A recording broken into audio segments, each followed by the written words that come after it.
30 ಜನರನ್ನ ಬಲಿ ತೆಗೆದುಕೊಂಡ ಕಾಶ್ಮೀರದ ಪಹಲ್ಗಾಮ್ ಭಯೋತ್ಪಾದಕ ದಾಳಿ ಹಿಂದೆ ಪಾಕಿಸ್ತಾನದ ಲಷ್ಕರ್ ಎ ತೊಯ್ಬಾ ಕಮಾಂಡರ್ಗಳು ಕಾರಣ ಅಂತ ಹೇಳಲಾಗಿದೆ. ಆ ಭಯೋತ್ಪಾದಕ ಸಂಘಟನೆನೇ ದಾಳಿ ಹಿಂದಿನ ನಿಜವಾದ ಮಾಸ್ಟರ್ ಮೈಂಡ್ ಅಂತ ಗುರುತಿಸಲಾಗಿದೆ. ಪ್ರತ್ಯಕ್ಷದರ್ಶಿಗಳ ಪ್ರಕಾರ 6 ಜನ ಉಗ್ರರು ಪ್ರವಾಸಿಗರ ಮೇಲೆ ದಾಳಿ ನಡೆಸಿದ್ದಾರೆ. ಈ ನಡುವೆ ಲಷ್ಕರ್ ಎ ತೊಯ್ಬಾದ ಅಂಗಸಂಸ್ಥೆಯಾದ ದಿ ರೆಸಿಸ್ಟೆನ್ಸ್ ಫ್ರಂಟ್ ಅಂದ್ರೆ TRF ದಾಳಿಯ ಹೊಣೆ ಹೊತ್ತುಕೊಂಡಿದೆ ಅಂತ ಕೆಲವು ವರದಿಗಳು ಹೇಳ್ತಿವೆ.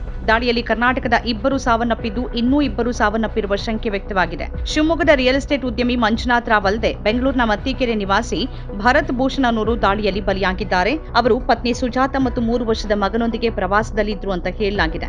ಮೂಲತಃ ಹಾವೇರಿಯ ಭರತ್ ಭೂಷಣ್ ಸಾಫ್ಟ್ವೇರ್ ಎಂಜಿನಿಯರ್ ಆಗಿದ್ರು. ಡೆಕ್ಕನ್ ಹೆರಾಲ್ಡ್ ವರದಿ ಪ್ರಕಾರ ಈ ಭೀಕರ ಭಯೋತ್ಪಾದಕ ದಾಳಿಯಲ್ಲಿ ರಾಜ್ಯದ ಇನ್ನೂ 2 ವ್ಯಕ್ತಿಗಳು ಪ್ರಾಣ ಕಳೆದುಕೊಂಡಿರುವ ಶಂಕೆ ವ್ಯಕ್ತವಾಗಿದೆ. ದುರಂತದ ಹಿನ್ನೆಲೆಯಲ್ಲಿ ಕರ್ನಾಟಕ ಸರ್ಕಾರ 2 ವಿಶೇಷ ತಂಡಗಳನ್ನು ನಿಯೋಜಿಸಿದೆ. ಹಿರಿಯ ಅಧಿಕಾರಿಗಳು ಮತ್ತು ಪೊಲೀಸ್ ಸಿಬ್ಬಂದಿಯನ್ನು ಒಳಗೊಂಡ ಒಂದು ತಂಡವನ್ನ ಜಮ್ಮು ಮತ್ತು ಕಾಶ್ಮೀರಕ್ಕೆ ಕಳಿಸಲಾಗಿದೆ. ಹೆಚ್ಚುವರಿಯಾಗಿ ಆಯುಕ್ತ ಚೇತನ್ ನೇತೃತ್ವದ ಕ್ರೀಡಾ ಇಲಾಖೆಯ ಸಾಹಸ ತಂಡ ಕೂಡ ನೆರವಿಗಾಗಿ ಹೊರಟಿದೆ ಅಂತ ಹಿಂದೂಸ್ತಾನ್ ಟೈಮ್ಸ್ ವರದಿ ಹೇಳಿದೆ.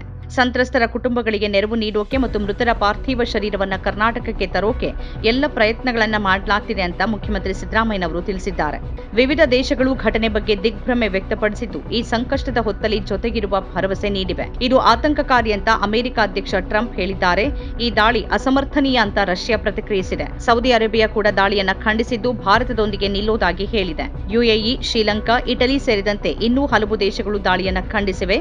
ಭಯೋತ್ಪಾದನೆ ವಿರುದ್ಧದ ಹೋರಾಟದಲ್ಲಿ ಭಾರತದೊಂದಿಗೆ ಕೈ ಜೋಡಿಸೋದಾಗಿ ಈ ಎಲ್ಲಾ ದೇಶಗಳು ಭರವಸೆ ನೀಡಿವೆ.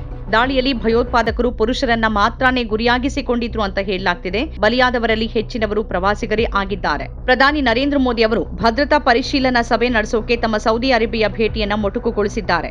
ಗೃಹ ಸಚಿವ ಅಮಿತ್ ಶಾ ಅವರು ಜಮ್ಮು ಮತ್ತು ಕಾಶ್ಮೀರಕ್ಕೆ ಭೇಟಿ ನೀಡಿದ್ದು ತನಿಖೆಗಾಗಿ NIA ತಂಡಗಳನ್ನು ನಿಯೋಜನೆ ಮಾಡಲಾಗಿದೆ. ಸಂತ್ರಸ್ತರ ಕುಟುಂಬದವರನ್ನ ಅಮಿತ್ ಶಾ ಭೇಟಿ ಮಾಡಿದ್ದಾರೆ. ತೀವ್ರ ಸಂತಾಪ ವ್ಯಕ್ತಪಡಿಸಿರುವ ಅವರು ದಾಳಿಗೆ ಕಾರಣರಾದವರನ್ನ ಬಿಡೋ ಪ್ರಶ್ನೆನೇ ಇಲ್ಲ ಎಂದಿದ್ದಾರೆ. ಕಾಶ್ಮೀರ ಕಣಿವೆಯಾದ್ಯಂತ ಭದ್ರತೆಯನ್ನು ಹೆಚ್ಚಿಸಲಾಗಿದೆ. ಸಾವಿರಾರು ಜನ ಪ್ರವಾಸಿಗರು ಇದ್ದಾಗ ಅಲ್ಲಿ ಯಾಕೆ ಭದ್ರತೆ ಇರಲಿಲ್ಲ ಅನ್ನೋ ಪ್ರಶ್ನೆ ಈಗ ಎದ್ದಿದೆ. ನಮ್ಮ ಕಾರ್ಯಕ್ರಮಗಳನ್ನ ನೀವು ನೋಡ್ತಾ ಇದ್ರೆ ನಮ್ಮ ಚಾನೆಲ್ ಅನ್ನ ಸಬ್ಸ್ಕ್ರೈಬ್ ಮಾಡಿ, ಪಕ್ಕದ ಬೆಲ್ ಐಕಾನ್ ಒತ್ತಿ ನಮ್ಮನ್ನ ಬೆಂಬಲಿಸಿ. ಹಾಗೆ ನಮ್ಮ ಕಾರ್ಯಕ್ರಮಗಳನ್ನ ಲೈಕ್ ಮಾಡಿ, ಕಮೆಂಟ್ ಮಾಡಿ, ಅದನ್ನ ಬೇರೆಯವರಿಗೂ ವಾಟ್ಸ್ಆಪ್ ಮೂಲಕ ಶೇರ್ ಮಾಡಿ. ನೀವು ಹೀಗೆ ಮಾಡಿದಾಗ ನಮ್ಮ ಚಾನೆಲ್ ಇನ್ನಷ್ಟು ಮತ್ತಷ್ಟು ಜನರಿಗೆ ತಲುಪಲು ನೀವು ನಮ್ಮೊಂದಿಗೆ ಸಹಕರಿಸಿದ ಹಾಗಾಗುತ್ತೆ.